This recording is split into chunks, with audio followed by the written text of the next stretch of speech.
जी, जी, जी। मैं खाली 2 चीज़ें और जोड़ना चाहती हूँ कि उत्तर प्रदेश के साथ-साथ जो बाकी राज्यों में चुनाव हुए हैं, उन पर भी जो ध्यान दिया जाना चाहिए, जो कम ध्यान बिल्कुल। दिया जा रहा है, क्योंकि वहाँ से भी बहुत सी चीज़ें समझ आती हैं कि जो उत्तर प्रदेश या भारत का जो हृदय प्रदेश है, वहाँ पर जो हो रहा है, उसका क्या कनेक्शन गोवा से या मणिपुर से उत्तराखंड से या पंजाब से है। तो बहुत चीजें जो हो रही हैं वहां पे, खास तौर से मैं कहना चाहूंगी कि मणिपुर एक बहुत बड़ा सवाल हमारे संघीय ढांचे, हमारे फेडरल स्ट्रक्चर पर इतना बड़ा सवाल पेश करता है, जिसपे बहुत कम चर्चा हुई। और मैं चाहती हूं कि आपके इस प्लेटफॉर्म से इस बात पे जी। जरूर तवज्जो दी जाए, जहां पर मतदाता कहता है कि हम नॉर्थ ईस्ट के लोग बाध्य हैं उस पार्टी की सरकार अपने राज्य में बनाने के लिए जो केंद्र में है, नहीं तो हमारे लिए सरवाइव करना मुश्किल है। और तकरीबन ये लिखा हुआ तमाम राज्यों में दिखाई देता है, और इसी तरह से आपको दिखाई देता है कि पूरा नॉर्थ ईस्ट भगवा हो जाता है, ऐसे ही नहीं हो जाता है। और दूसरा, जो धनबल और ड्रग बल का इस्तेमाल, मुझे लगता है जितनी बेशर्मी से उत्तर भारत में धर्म का कार्ड या नफरत का कार्ड चलता है, तकरीबन उसी तरह से वह कार्ड वहां पर चलते हैं। कितने पैसे दिए जा रहे हैं, ड्रग माफिया किस तरह से खेल रहे हैं, और वह सब कुछ जो धर्म की अफीम है उसके साथ असली अफीम भी किस तरह से जुड़ी हुई उस पॉलिटिक्स में है, इस पर बात होनी जरूरी है। गोवा पर इसलिए बात होनी जरूरी है क्योंकि जो गोवा के मूल निवासी हैं वह त्रस्त दिखाई देते हैं, लेकिन बाहर के जो तमाम समीकरण जुड़ते हैं, क्योंकि ये चुनाव इसलिए भी बहुत खास है कि किस पार्टी ने अंततः भाजपा की सरकार बनवाई या भाजपा के समर्थन में माहौल पेश किया, और क्या ये एक स्ट्रैटेजी दूसरे ढंग की है, तृणमूल कांग्रेस का वहां होना, आम आदमी पार्टी का वहां होना, हर एक पार्टी वहां जा सकती है राष्ट्रीय दल के तौर पर हस्तक्षेप करने की उसकी आकांक्षा, अपेक्षा होना, एक पॉलिटिकल किलिंग का सवाल है, जरूर है। लेकिन आपको लगेगा वहां उन राज्यों में देखकर कि एक अंडर करंट जो हिंदुत्व का या जो नफरत का कार्ड है, वह मणिपुर से लेकर, वह गोवा से लेकर, वह पंजाब से लेकर, पंजाब भी ध्यान रखिए कि पंजाब में बिल्कुल। भी तिरंगा यात्रा होना, पंजाब में भी हिंदू खतरे में है होना, पंजाब में भी खुलकर यह बोलना, एंटी कन्वर्जन बिल के बारे में बोलना, यह सब कुछ पहली बार उस पार्टी ने किया है जो सत्ता में आई है। इससे पहले उसको जरूरत नहीं थी, लेकिन वहां खेला गया। तो ये जो एक बेसिक इंस्टिंक्ट हमें दिखाई दे रहा है इंडियन पॉलिटिक्स का, भारतीय लोकतंत्र का, भारतीय जनतंत्र का, कि उसका जो दक्षिणपंथी रुझाव है, जो झुकाव है, वह एक तरह से सॉलिड बेस अख्तियार करा, और इसकी काट करने में विपक्ष, चाहे समाजवादी पार्टी हो, चाहे रालोद हो, चाहे कांग्रेस हो या बाकी अन्य पार्टियां, वह मजबूत वैचारिक टक्कर देना या जमीन पर टक्कर देना, एक अल्टरनेटिव नैरेटिव विकसित करना। क्योंकि दिक्कत यह है कि वो उसी के खेल में खेलते रहते हैं, हम बड़ा मंदिर बनाएंगे, हम और बड़ा मंदिर बनाएंगे, हम परशुराम की बात करेंगे, हम घर घर हर एक मंदिर में पहुंचेंगे। ये जो नैरेटिव है, इसका काउंटर करना कैसे किया जा सकता है, मुझे लगता है इस समय इंडियन डेमोक्रेसी की, इंडियन पॉलिटिकल स्ट्रक्चर की सबसे बड़ी चुनौती ये है कि हम कॉन्स्टिट्यूशन वैल्यूज पर कैसे बात करके, जनता के मुद्दों पर बात करके चुनावी समीकरण को अपने पक्ष में कर सकते हैं। ये मुझे लगता है जिस समय हम और आप बात कर रहे हैं, इस समय का सबसे बड़ा चैलेंज मुझे ये दिखाई देता है। जी जी, बिल्कुल भाष सिंह, आपने सही कहा कि गोवा में जिस तरीके से कई सारी पार्टियां गई या कांग्रेस को हार का सामना करना पड़ा, या जिससे पंजाब में, बल्कि ये भी देखने में आ रहा है कि जहां जहां कांग्रेस मजबूत है, अगर बीजेपी डायरेक्ट कांग्रेस को कमजोर नहीं कर पा रही है तो वहां आम आदमी पार्टी जा रही है, टीएमसी। लेकिन बड़ा सवाल उत्तराखंड को लेकर के भी है। भाषा सिंह, आपसे जानना चाहेंगे उत्तराखंड में क्यों कांग्रेस बीजेपी को हराने में या बीजेपी का मुकाबला करने में नाकाम रही? वहां कोई ऐसा फैक्टर नहीं था, आम आदमी पार्टी भी वहां बहुत कमजोर थी।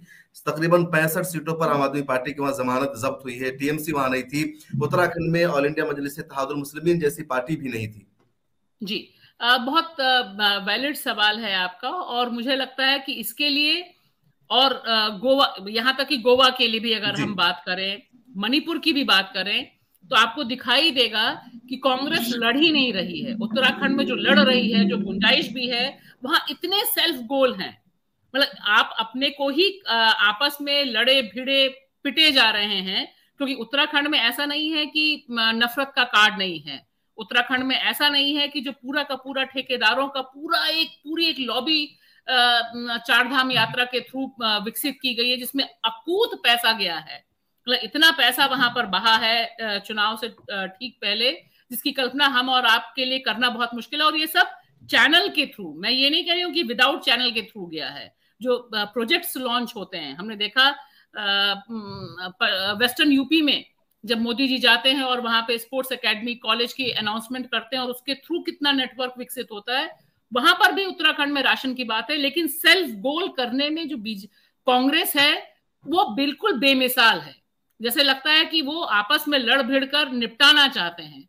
सबसे बड़ा सवाल ये पूछा जाना चाहिए कांग्रेस से, अगर कांग्रेस के नेता पकड़ में आए और वो दक्षिण भारत की यात्रा से वापस आ जाएं, कि आखिरकार आपने पंजाब को क्यों डुबोया, आपने पंजाब में जो सत्ता परिवर्तन है वो इतनी देर में क्यों किया, चन्नी को बनाना था तो पहले क्यों नहीं बनाया, सिद्धू जो उनके जानी दुश्मन है उनको क्यों रखा।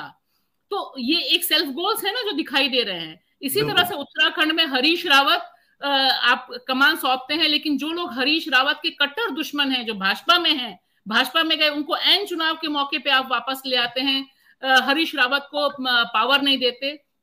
उससे ये साफ लगता है कि आपके अंदर एक जो बदली हुई राजनीतिक परिदृश्य है, क्योंकि बदला हुआ राजनीतिक परिदृश्य है, ये नॉर्मल चुनाव नहीं हो रहे हैं 2014 या उससे पहले के दौर में नहीं है, ये बिल्कुल डिफरेंट मशीनरी से आप लड़ रहे हैं, डिफरेंट पॉलिटिकल गेम है, डिफरेंट पॉलिटिकल नैरेटिव है। लेकिन उसमें आप अपना नैरेटिव विकसित तो करना दूर, आप अपना नेतृत्व के बारे में, अपने एजेंडे के बारे में, अभय ने कहा, मैंने ये नहीं कहा कि प्रियंका गांधी ने विपक्ष की भूमिका अच्छी निभाई, मैंने ये कहा कि सपा और रालोद की तुलना में वह ज्यादा जमीन पर जाती हुई नजर आई। मैंने ये भी कहा कि नजर आई, किया क्या वो अलग छोड़िए, लेकिन ये लोग तो ट्वीट कर रहे थे ना कोरोना के समय। तो ये तो सच्चाई है कि प्रियंका गांधी कम से कम डायरेक्ट पहुंच रही थी। हाँ नहीं, मैं कह रही उसमें क्या हुआ नहीं हुआ, मैं उस डिबेट में कह रही हूँ कि एक आप इमेज बिल्डिंग भी करते हैं, आप कैसे करेंगे। सवाल है उत्तराखंड में तो बहुत से लोग थे जो मान के चल रहे थे कि कांग्रेस को आ जाना चाहिए था, लेकिन कांग्रेस खुद ही नहीं चाह रही थी। अब आप क्या कर लीजिएगा, अपने नेता एक दूसरे को काटे हुए हैं और जो नेता जो चेहरा बना रहे हैं वही खुद हार जा रहे हैं। इसका मतलब है कि कांग्रेस को गहरा आत्मचिंतन करना जरूरी है, उसको अपनी स्ट्रैटेजी बदलनी जरूरी है और कड़े फैसले लेने जरूरी हैं कि आपके भीतर जो लोग बैठे हुए हैं, जिनको आप पाल पोस रहे हैं, जो आपके पक्ष में काम नहीं करते, वो तमाम लोग क्यों हैं। गुलाम नबी आजाद आज तक क्यों कांग्रेस में है, कोई एक कारण बता सकता है क्या? कोई नहीं बता सकता। मोदी उनके लिए रोते हैं, वो मोदी के लिए रोते हैं, दोनों लोग बने हुए हैं, उधर से वो रो रहे हैं, उधर से वो रो रहे हैं। तो ये जो एक डायलेमा में कांग्रेस फंसी हुई है इस समय, कि हार्ड डिसीजन लेना चाहती है, चन्नी को आप हार्ड डिसीजन लेना चाहते हैं, लेकिन चन्नी को बिल्कुल अंत में लाते हैं जब तक अमरिंदर पूरी की कांग्रेस को डुबो देते हैं, भ्रष्टाचार में पंजाब को डुबो देते हैं आप। तो ये जो मुझे लगता है कि ये एक नए जो फासिस्ट हिंदू स्टेट में भारत तब्दील हो रहा है, इसका जो डिक्शन है, इसका जो नैरेटिव है, इसको बदलने के लिए जो सोच चाहिए, जो वैचारिकी चाहिए, जो आइडियोलॉजिकल हस्तक्षेप प्रैक्टिकल ग्राउंड से चाहिए, वह बहुत कम अभी दिखाई दे रहा है। उस पर विपक्ष को, तमाम राजनीतिक दलों को सोचने, हस्तक्षेप करने और जमीन पर काम करने की जरूरत है, क्योंकि जनता चुनाव लड़कर आपको चुनाव जितवा नहीं सकती। बैटलफील्ड तो दे सकती है, लेकिन चुनाव जीतना पॉलिटिकल पार्टीज का काम है, जिसमें वो लगातार फेल हो रही हैं। ये कह के मैं आपसे रुखसत होंगी। आपसे एक जरूरी जरा, अच्छा अगर जा रहे, आपने आधे घंटे का ही कहा था, उत्तर प्रदेश का जो रिजल्ट सामने आया है, एक तरफ मुस्लिम वोट्स थे, कहा जा रहा था कि मुसलमानों के साथ जाट भी वन साइडेड समाजवादी गठबंधन को वोट कर रहे हैं, यादव समाज का वोट मिल रहा है, ओबीसी में से मौर्या, राजभर जैसे समाज है, पूरा एक तरफा वोट कर रहे हैं। आपको क्या लगता है रिजल्ट आने के बाद इसमें सच्चाई दिख रही है? देखिए, मुझे लगता है कि बहुत हद तक जितनी नफरतें थी इस बेल्ट में, क्योंकि इस बेल्ट को मैं बहुत करीब से देखती रही हूं, वह नफरत कम हुई है, निश्चित तौर पर कम हुई है, और इसका श्रेय किसान आंदोलन को जाता है। लेकिन जो अंडर करंट है और जो नफरत का बीज दिमाग में बैठा हुआ है, जो एक हिंदू को खौफ में डाल दिया गया है कि हिंदू खतरे में है, या महिलाओं की सुरक्षा से उसको जोड़ा गया है, वो एक बहुत क्रिटिकल फैक्टर है जिससे जमीन पर लड़ना जरूरी है, जिसके लिए एक अल्टरनेटिव नैरेटिव विकसित करना जरूरी है। वह नहीं हुआ है। नफरत निश्चित तौर पे कम हुई है, और मुझे इस बात को कहने में कोई जी, इसको कहने में मुझे कोई संदेह नहीं है कि जो 2013 का मुजफ्फरनगर था वो 2022 का मुजफ्फरनगर निश्चित, और कुछ चुनावी परिणाम दिखाई भी दिए हैं। लेकिन जैसा कि किसानों का भी कहना है, उनके संगठनों का भी कहना है कि हम जमीन तैयार कर सकते हैं, लेकिन वोट डलवाने की मशीनरी और काउंटर करने की मशीनरी उनकी होगी, लेकिन इस पे पड़ताल निश्चित तौर पे बहुत तगड़ी होनी चाहिए। कुछ कॉन्स्टिट्यूएंसीज जहां मैं गई, देखने के लिए गई कि जहां पर मुस्लिम उम्मीदवार हैं और जो जाट बहुल इलाके हैं, खुश की बात यह है कि वहां से वो मुस्लिम उम्मीदवार जीत गए। तो इसलिए ये नहीं कहा जा सकता कि उनको वोट बिल्कुल नहीं पड़े। ये मेरा ऑब्जर्वेशन है। हमारी वीडियोस देखने के लिए बेहद शुक्रिया। मिल्लत टाइम्स की खबरें पढ़ने, सुनने और देखने के लिए गूगल प्ले स्टोर से ऐप डाउनलोड करें। यहां आप उंगली की क्लिक में पढ़ सकते हैं 4 ज़बानों में न्यूज़, उर्दू, हिंदी, अंग्रेजी, बांग्ला।